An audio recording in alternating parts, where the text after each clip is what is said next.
আজকে আমি আপনাদের সঙ্গে শেয়ার করতে চলেছি একদম রেস্টুরেন্ট অথবা ধাবায় যে ডাল মাখানি খান সেই রকম একদম ডাল মাখানি রেসিপি। চলুন সবাইকে সঙ্গে নিয়ে শুরু করি আজকের খুব টেস্টি রেসিপি।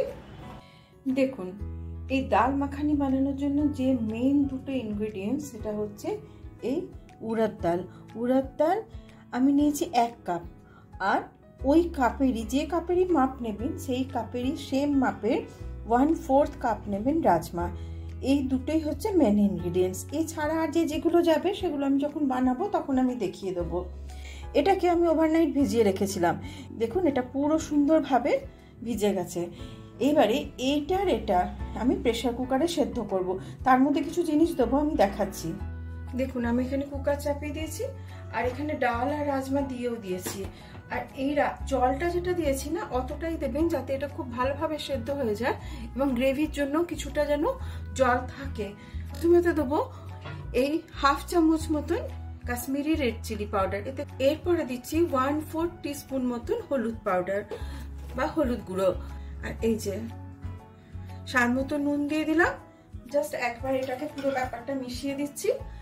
এবারে এটাকে 4 থেকে 5টা হুইসেল দেবো একদম মিডিয়াম ফ্লেমে, কেননা এটা ভিজানোই আছে, খুব তাড়াতাড়ি সেদ্ধ হয়ে যাবে। কিন্তু টেক্সচারটা কিরকম হবে সেদ্ধ হওয়ার পর আমি দেখাবো। এটা আপাতত ওই দিকের বার্নারে সেদ্ধ করতে চাপিয়ে দিচ্ছি, আমি কভার লাগিয়ে দিচ্ছি। এবারে এটাকে ওই দিকের বার্নারে আমি চাপিয়ে দিলাম, সেদ্ধ হোক, তারপর নেক্সট স্টেপ যেটা আছে সেটা দেখাচ্ছি। দেখুন, এখানে রেখেছি 2টো টমেটোর পিউরি আছে, কিন্তু টমেটোটা বেশ লাল ছিল। এরকম লাল দেখে নেবেন টমেটো, তাহলে কালার খুব ভালো আসবে। আর আছে এখানে আদা আর রসুন আর কাঁচা লঙ্কা, শুকনো লঙ্কার ব্যবহার হবে। আর কিন্তু কোনো মশলা ডাল মাখানিতে পড়ে না। এই যে আদা আর রসুনের একটা আর টমেটোর, এই তিনটের একটা কম্বিনেশনে একটা খুব সুন্দর একটা ফ্লেভার আসে। সেই ফ্লেভারটাই কিন্তু ডাল মাখানি মেন ফ্লেভার, এবং ধাবা রেস্টুরেন্টে যেটা সার্ভ করা হয় সেটা কিন্তু এই ফ্লেভারেরই করা হয়, আর সেজন্যই খেতে অতটা সুন্দর হয়। অরিজিনাল রেসিপিতে সাধারণত পেঁয়াজ পড়ে না, তবে কেউ পেঁয়াজ দিয়েও করে। দেখুন, আমি এখানে কড়াই চাপিয়ে দিয়েছি, গরমও হয়ে গেছে। আমি আজকে পুরো রান্নাটা না সাদা তেলে করব, আপনারা অন্য তেল বেশ গরম হয়ে গেছে। এবারে আদা আর রসুন দুটোকে এক জায়গায় করে নিচ্ছি আমি। এই যে আদা রসুনটা এক জায়গায় করে নিয়েছি, এই দুটোই আগে তেলের মধ্যে যাবে।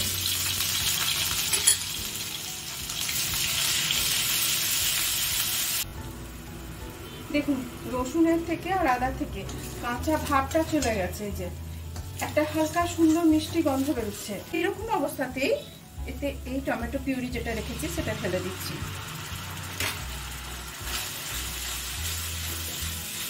এবারে এটাকে খুব ভালোভাবে ভাজতে হবে। এবার ফ্লেমটাকে মিডিয়াম করে দিলাম। টমেটোর থেকে যতক্ষণ না তেল ছাড়ে, এই দেখুন আস্তে আস্তে কিন্তু টমেটোর থেকে তেল ছাড়তে আরম্ভ করে দিই।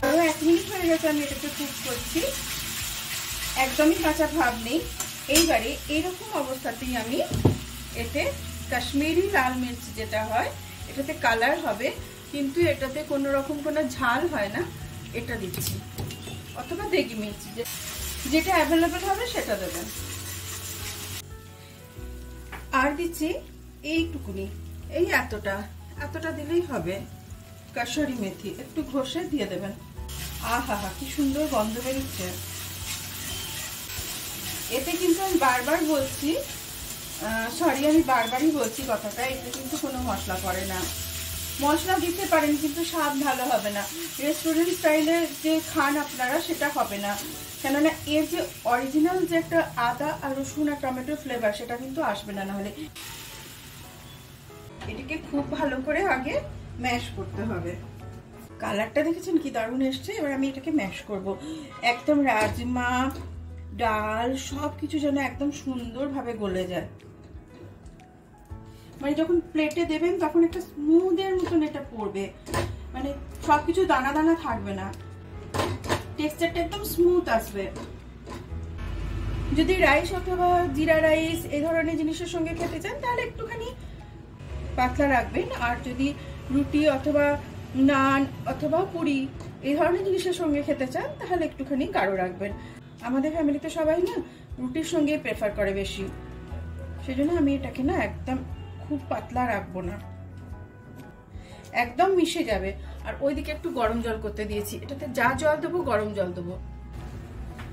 আর কিন্তু রাজমা দেখা যাচ্ছে না, পুরো আমি ওটাতে করে ঘেটে ঘেটে গলিয়ে দিয়েছি। এবার এতে একটু সামান্য জল মেশাবো, এটা অনেকটা গাঢ় আছে, সামান্য অল্প, ঝাল খুব একটা নেই, সেই জন্য আমি কাঁচা লঙ্কা দিলাম। আর নুন আমি চেক করে দেখে নিয়েছি, ঠিক আছে, আমি সেদ্ধর সময় যা নুন দিয়েছিলাম তাতেই এটা ঠিক আছে। আর এই পুরো টক ঝাল এই পুরো ব্যাপারটাকে ব্যালেন্স করার জন্য টমেটো যেহেতু দেওয়া আছে অনেকটা, সেজন্য একটু চিনি দিতে হবে। দেখুন চামচটা খুবই ছোট, এই হাফ টিস্পুন মতন দিলাম, হয়ে গেছে। এর উপর থেকে একটা তড়কা দেবো, যখন আমি সার্ভ করবো তখন দেবো, আমি দেখাবো কি দেবো। দেখুন কালারটা কি দারুণ এসছে। আর ডাল মাখানি জান হচ্ছে বাটার, বাটার কিন্তু লাগবেই, এই এতটা বাটারই এতে মেল্ট হতে হবে, তবে গিয়ে একদম ধাবার মতো টেস্ট আসবে। ব্যাস মেল্ট হওয়া পর্যন্ত একটু অপেক্ষা করুন, তারপরে এটাকে সার্ভ করব। আমি ঢাকনাটা খুলছি, জাস্ট দেখুন, ওয়াও দারুণ সুন্দর গন্ধ আসছে, এত সুন্দর গন্ধ বেরোচ্ছে আমি বোঝাতে পারবো না। আপনারা কালারটা দেখে বুঝতে পারছেন যে এটা কতটা ক্রিমি টেক্সচারটা হয়েছে, আর খুব সুন্দর খেতে হয়। একদিন অবশ্যই বানাবেন। আমি গ্যাসের ফ্লেম অফ করছি আর এটাকে ঢাকা দিয়ে পাশে সরিয়ে রাখছি। এরপরে এতে একটা তড়কা দেবো। দেখুন এতে একটুখানি বাটার আর একটু কাসুরি মেথি আর একটুখানি ওই কাশ্মীরি লাল মির্চ আছে, এইটা উপর থেকে আগে দিয়ে দেবো। এতে কি হবে, একটা গ্লেজ চলে আসবে পুরো ব্যাপারটাতে। আর ফ্রেশ ক্রিম ওপর থেকে এইভাবে আস্তে আস্তে ছড়িয়ে দিই।